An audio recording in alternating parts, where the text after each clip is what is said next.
The Strait of Hormuz is 21 miles wide at its narrowest point. 21 miles of open water, and through it, every single day, flows 20 million barrels of oil.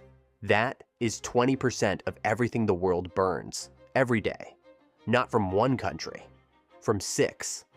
Iran, Iraq, Kuwait, Saudi Arabia, Qatar, and the United Arab Emirates all depend on this single passage to reach global markets. There is no other way out. The shipping lanes are even narrower, 2 miles wide in each direction, 6 miles total of navigable space, carrying more than 1/4 of all global seaborne oil trade. Iran controls the northern coast. That is not an accident. It is geography, and it is leverage. Here is what actually moves through the strait: 20 million barrels of crude oil per day. 27% of all global seaborne oil trade. 20% of global LNG, liquefied natural gas, trade. Primarily from Qatar, which has no alternative export route. 0. If the strait closes, Qatari gas stops moving entirely. 84% of Hormuz oil goes to Asia. China, India, Japan, and South Korea account for 69% of all flows. China gets 40% of its total oil imports through this passage. India, nearly half. These are not marginal dependencies. They are structural ones. What happens if it closes? Saudi Arabia and the UAE have bypass pipelines. Combined capacity, roughly 5 million barrels per day. The strait moves 20 million.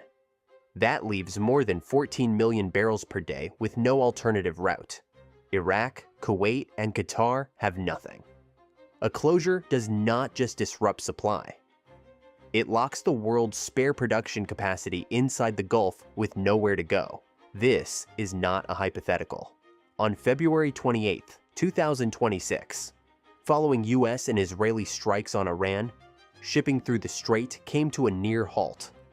18 tankers crossed on February 27th. By March 1st, 3.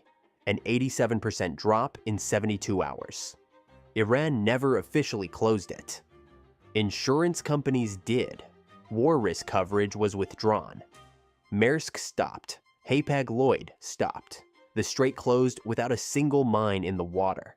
Brent crude went from $73 to $100 in 10 days. 21 miles wide. 20 million barrels per day. 14 million with no way around it. The Strait of Hormuz is not a choke point because it is narrow. It is a choke point because almost nothing on Earth can replace it.